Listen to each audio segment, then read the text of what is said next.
And welcome back, everybody, to the TV show. Joined, as always, I'm Jay Black, joined by Rhea Hughes and Angelo Cataldi. And Jared Clapper, now producing the show, he's here as well.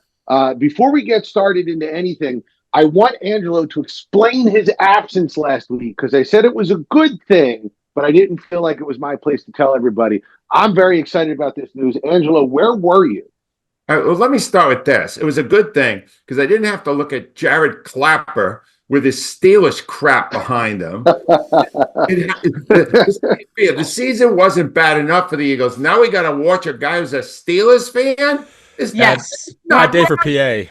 It's not over the right. weekend. They lost too, by the way, That's true. Good. but not in embarrassing fashion. I will put it that way. Yeah, it's very less embarrassing. Anyway, yes, last week I was involved in a project that I thought would be joyous and was not, and that was the recording of the audiobook for Loud. It is done. I did finish it, and it will be out in the spring. And it was kind of cool, but there were things about it that, that little speech Gail gave Rhea, Yeah, at the end, right near the end. yeah. She came with me to give the speech for the audiobook. Wow. And they said no. No. So I'm reading the speech about how wonderful I am. No, that's terrible. Terrible. It's Rhea. a terrible idea. Yeah, it wasn't my idea, but there's a lot of legal things with audiobooks that I wasn't aware of. But anyway, Gotcha. It came great and it will be fun, but it's a few months away still. I am looking very forward to that because I feel like your story, you have such a distinctive voice. Your story is told best in that voice. But I think people should buy both the book and the audiobook. And you can get the book right now at angelocatati.com or by going to amazon.com and picking up the paperback. And at the end of the episode, we'll talk a little bit about the contest from 2 weeks ago. Angela, did you see the list Jared sent? I did see the list. And I will be announcing if there were any winners. Oh, nice. All right. Well, so you got to stick around to the end unless you have a fast forward button on your podcast, in which case, I guess just do that. But don't do that because we got a lot of great stuff to talk about, starting with the Emmys, which were Sunday night. And, I'm stuck on this boat. The only feed I get is Norwegian fishing. So I didn't get to see it. So I had to follow it via Twitter. Rhea, did you see the Emmys? And were you excited about the huge wins by two shows that we love on this show, The Bear and Succession? Wait, were the Emmys on Monday night? Yes. So I was too busy doing a post-mortem on the most disgraceful playoff game I had ever seen in my entire life. So I did not see it, which I wish I had seen the Emmys. But I have obviously read about it.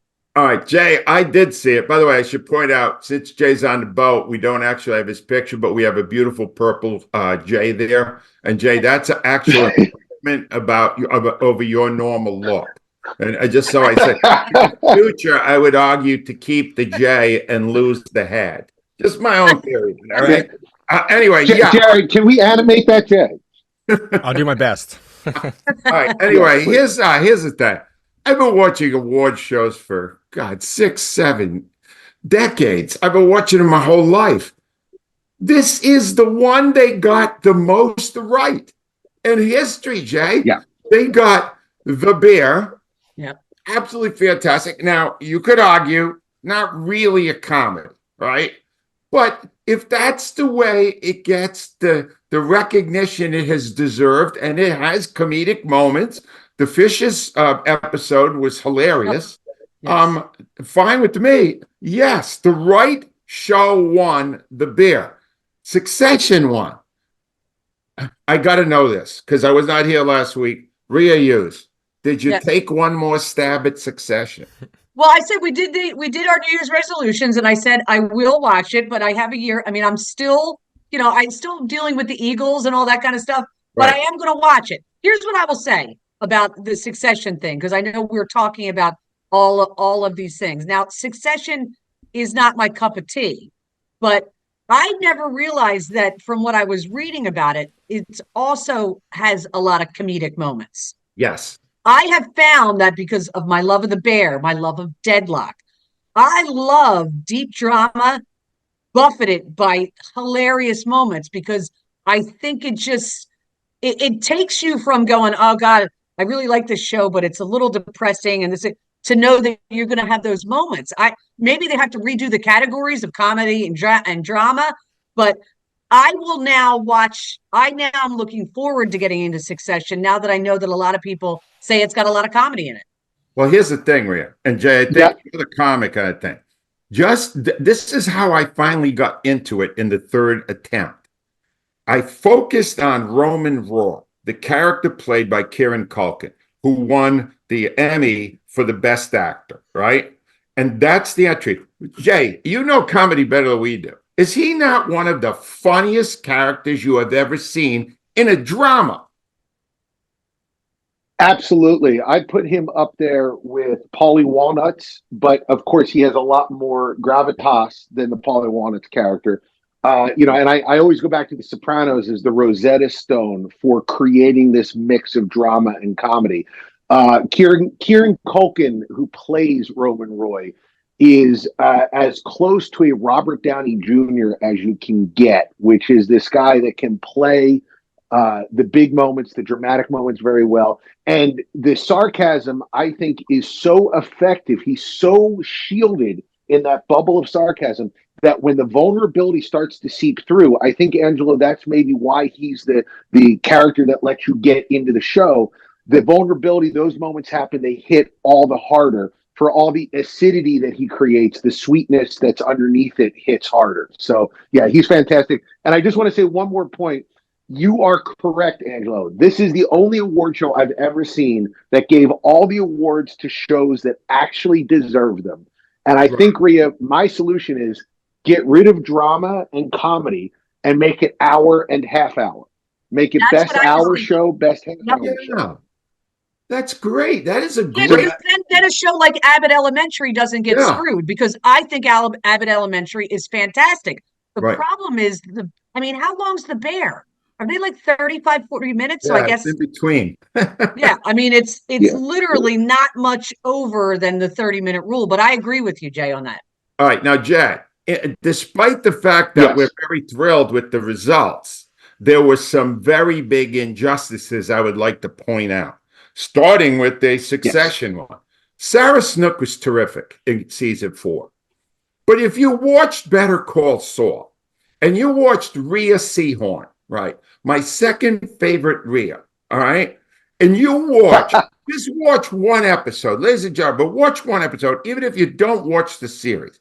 Watch season 6, episode 12, Waterworks, and watch Rhea Seehorn in the bus, and watch the way she nails an unbelievably emotional sequence in the series.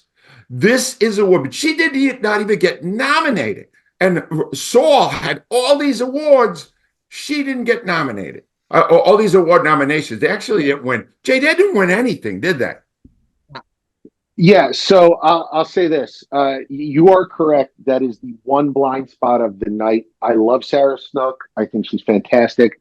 But you are correct that Better Call Saul should have won that. They didn't win. They were nominated. They broke a record. Better Call Saul over 6 seasons was nominated 53 times for an Emmy and never won a single one, which is absolutely disgraceful. Well, the reason why is because Breaking Bad was a better show, and they always compared it to that. But it was still a great show. It just wasn't as great as Breaking Bad. Here's the other. Rhea, did you ever watch Beef? I did not. And I remember when you gave the review. See, that's not a show that would ever be my cup of tea. Right. So, I never felt the need to. But like I said with Succession, now that I know that it has comedy in it, I'm going to watch it. I don't know. You talked about Beef. Because there are certain shows I watch where I don't want to be in that environment. Yeah. And the Beef thing just kind of, that's how it felt to me. It's like a cartoon. And frankly, Ali Wong winning as the best actress, no. That she's so over the top, it's ludicrous. All right. Jessica Chastain was terrific, and as Tammy Wynette, she was nominated, didn't win. And Riley Keough was fantastic. What was the name of that show? Daisy Jones. Daisy Jones and the Six. Yeah. They were way better than her. She was fantastic. I don't understand. And one other one. Does anyone in the world watch this Drek RuPaul stuff? Because RuPaul beat Amazing Race. In what world? In what world does that happen, J-Block? I think that's a big show with millennials and Gen Z, which is lucky that we have a millennial on the show. So we can ask Jared. Jared, you run in those circles. Do the people in your circles watch it? Because I know no one who watches that show. Ruth Paul, Drag Race? Yeah. No, I don't know anyone that watches it. I don't watch it myself, certainly. There it is. That we have now completed our poll, and Generation Z does not like it. There you have it. It's entertaining, but I don't know anyone that watches it. Like I said, especially not me. Jay? Now I'd watch a show about Ruth Chris making steaks. I'd be very interested. Now that's in that. a show I'm a big fan of steaks. All right. But yeah, so on the Better Call Saul, sorry, which is our second one on the agenda, it's kind of hard to communicate with Jay because he's on a slight delay. On the Better Call Saul thing, all right, understand this, all right? They got all these nominations, never won. I think there should be a category for somebody who plays a character 10 years or more, especially if it's in two different shows. Bob Odenkirk needs to be, honored for playing that crazy character in all of its different manifestations for all those years. Saul Goodman. And Mariska Hargitay, she has done the same role for 20 some years. If you are in that role that long and the show keeps going that long, you should be recognized for longevity. I believe they have an award. It's called the Susan Lucci Award. I mean, that's what it is. When you are that good, right? There's certain problems with, Odenkirk and Mariska. They're so good at what they do that people don't think that it's outstanding. And it's like, to be able to do that for so long at such a high level, there should be I don't want to say lifetime achievement, but some kind of an award. Exactly. That's all I wanted to say about that. And Jay, on the boat, are you able to get Peacock? No. Like everybody in America, the boat has ignored Peacock. So it is impossible to get Peacock on the boat. But they did have a playoff game this week and scored over 20 million viewers, which was a big deal. Far less than they would have gotten had they not had an exclusive, if they had just gone and done it regularly. But Peacock is crowing this as a success. I didn't get a chance to see it. Angelo, you said you did. Were you able to get through okay? And what was the stream like? The stream was fine. Yep. Which I found at times to be unfortunate because, you remember that line in Jerry Maguire, "You had me at hello"? Yeah. Peacock lost me at Jason Garrett. All right. Oh, the fact that they would roll that dud out as the color commentator. There is no one else who's capable of doing that gig but Jason freaking Garrett, who was a lousy coach, a lousy broadcaster, and now a lousy color analyst. He's been in the studio. There's not one job he's been any good at. Rhea, when you saw Jason Garrett, were you enthusiastic? No, I was not enthusiastic at all. What I was most proud of myself, though, about the whole Peacock experiment is that I subscribed to it on Saturday afternoon to make sure that I had the game. And then Sunday I woke up and I unsubscribed. So I basically, I said to myself, it's $5.99. It's worth it for me because I want to see the game. Right. I'm absolutely willing to pay $5.99. Sat in my house, made a nice meal, enjoyed it, and canceled it. And by the way, I canceled several other apps when I went on to do it that I wasn't really watching. And I said, this is where, somebody who's lazy like me, I don't cancel it. So they just keep getting their money. I canceled it immediately because Peacock is not a show I'm going to watch or an app unless there's a game on it I need to see.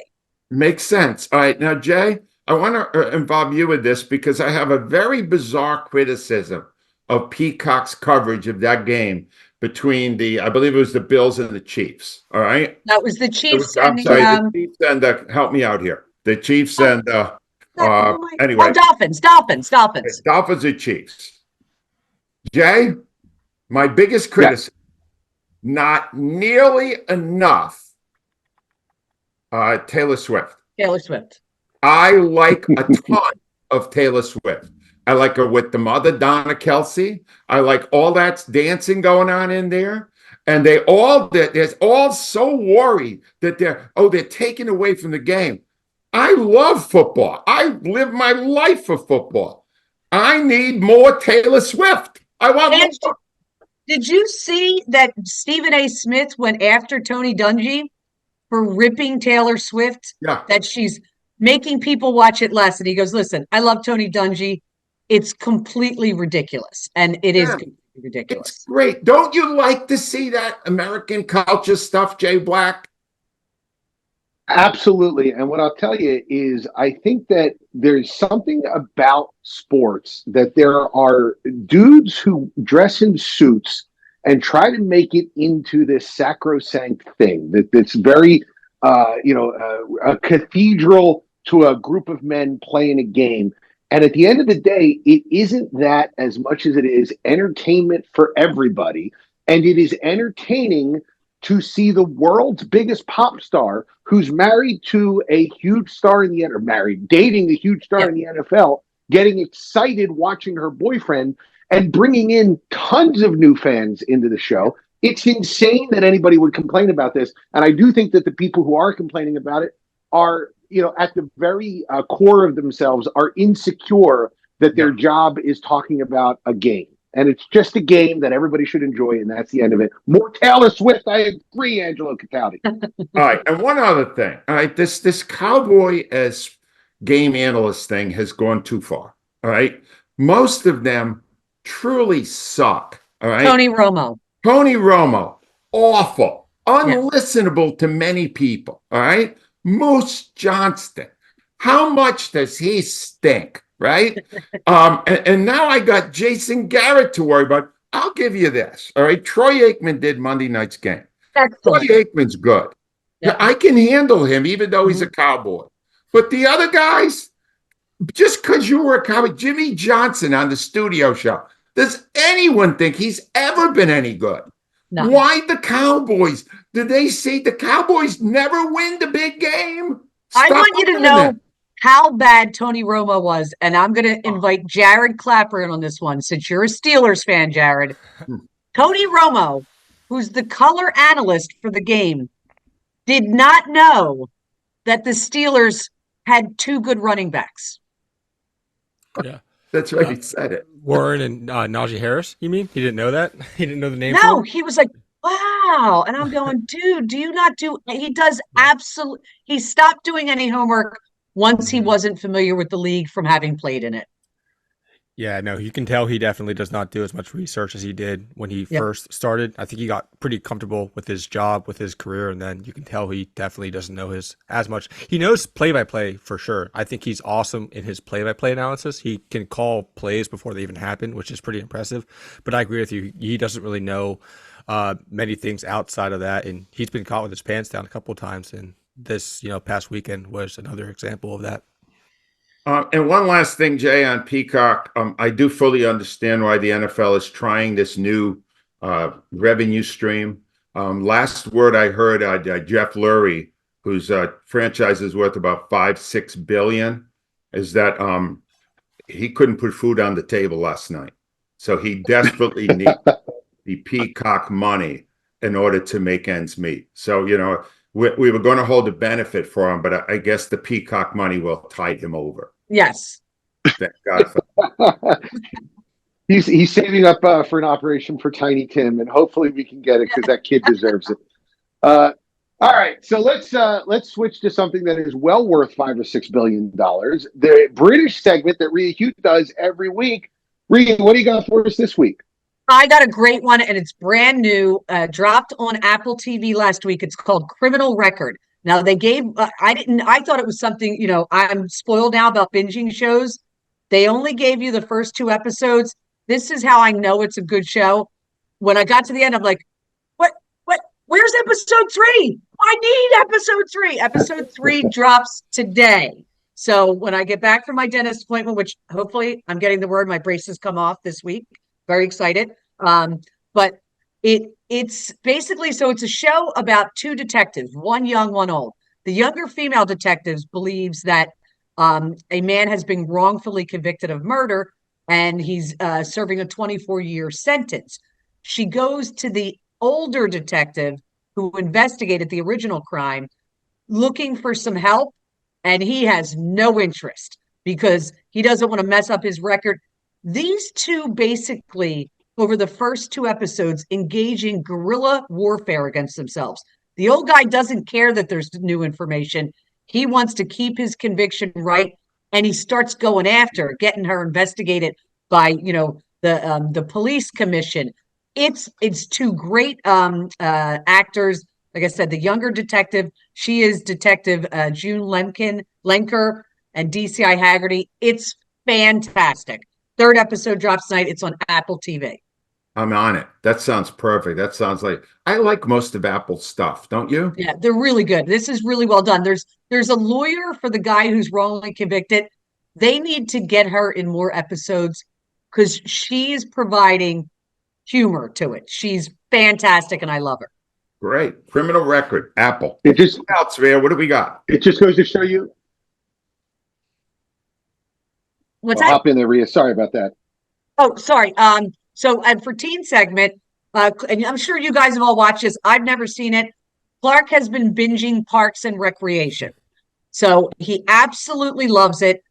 His favorite character is Ron Swanson. He's the guy who's played by Nick Offerman, director of the city of Parks and Recreation.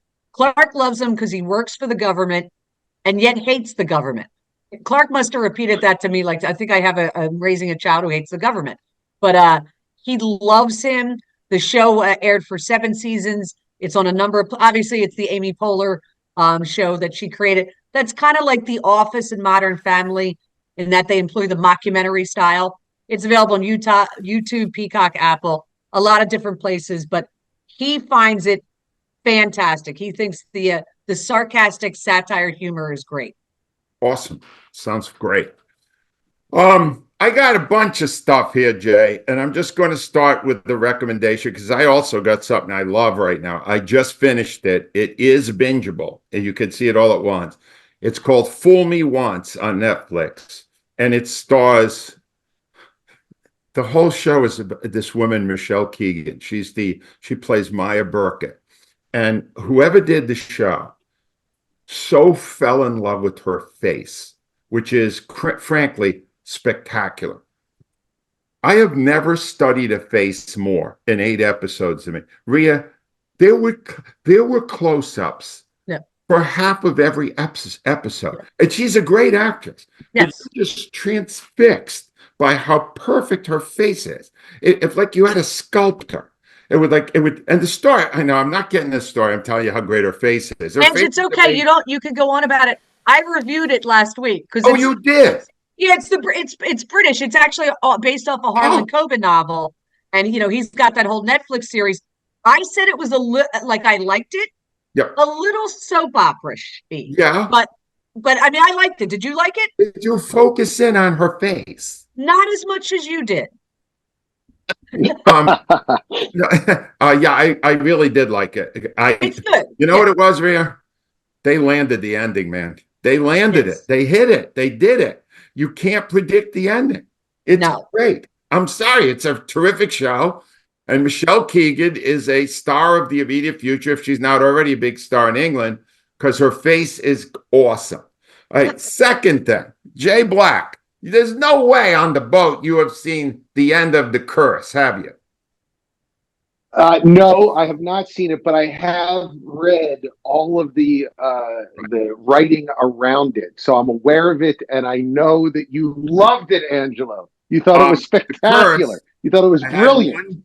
I had 1 week moment around episode 7 where Emma Stone took over and was really great. This is, ladies and gentlemen, this is the worst show in television history. It's on Showtime and Paramount Plus. It's the worst show. And you don't have to watch the first 9 episodes. You don't have to watch them. My son wouldn't watch it. I begged him to watch episode 10, the finale. if you would like to see a show go so far off the rails that they don't even know what to do, you got to watch the finale of The Curse. I guarantee you it will not be back for a second season. Why Emma Stone agreed to do this, I'll never know. I'm not going to say anything about this episode until Jay Black reviews it and puts it on next week. Because, Jay, you know it went viral. The whole critics think it's spectacular. Nuts. Jay, your assignment is to watch even if you don't watch the other 9, watch the 10th one and tell me if this isn't the worst TV you have ever witnessed in your life. And this comes from a Nathan Fielder and Emma Stone fan nut. I love them. And this is so bad. It's bad, Jay. I will check it out. And here's all I'm going to say.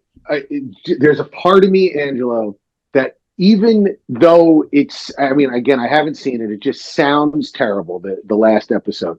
The audacity of it is something that I can't help but admire, that they tricked Showtime into giving them millions of dollars to do this. And it sounds like it failed. And again, I can't comment on it until I see it. And if you've seen it already, you know what I'm talking about, the big moment that happens midway through the episode.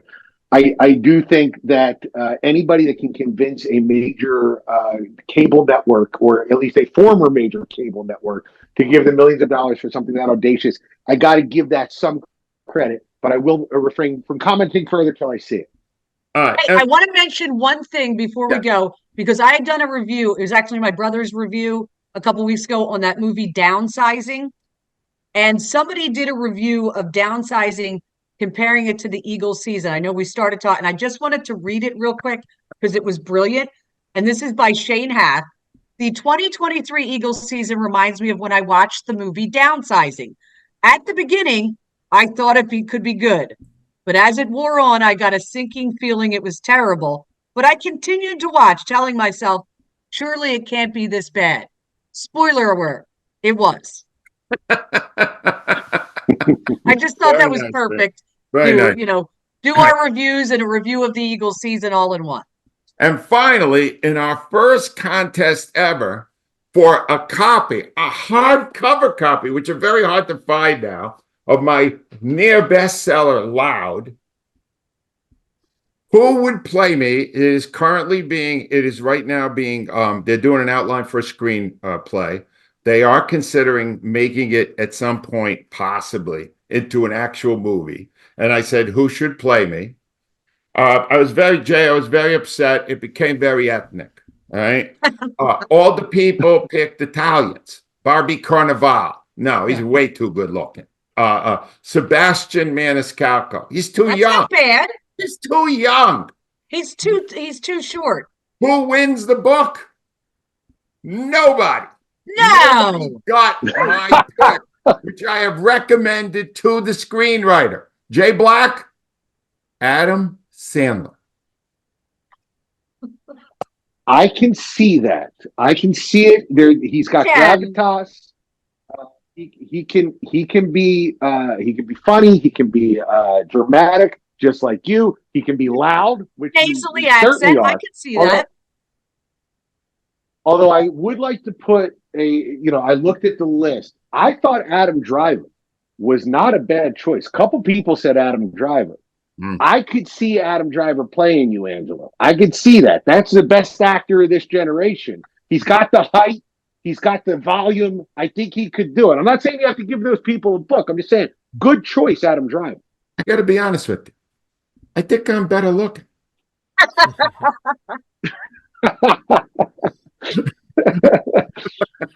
All right.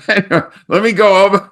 We talked about, you could see the Emmys if you want, all that stuff. But anyway, the things we recommended are Criminal Record on Apple Plus, Parks and Recreation, which is on Apple and Peacock. Check that out for teens.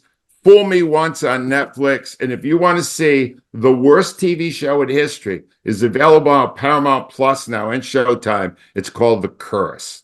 And that's all I got here, Jay. What do you got on the boat? I got 6 more days till I come home, but I will be back home next week and able to do this from actual internet. Although I do have to say, for as bad as the internet is, the fact that I'm talking to you just south of Greenland right now means that technology is pretty amazing. So I got to give it, yeah. I want to thank Angelo and Rhea for coming on. I want to thank Jared Clapper for producing this and all the great work that he does every week, putting it out there so you guys can find the show. If you've enjoyed us, please rate and review us on iTunes or anywhere else you get your podcast. Tell 10 of your friends about us, and we'll be back next week. Thanks for listening to the TV show. Bye-bye.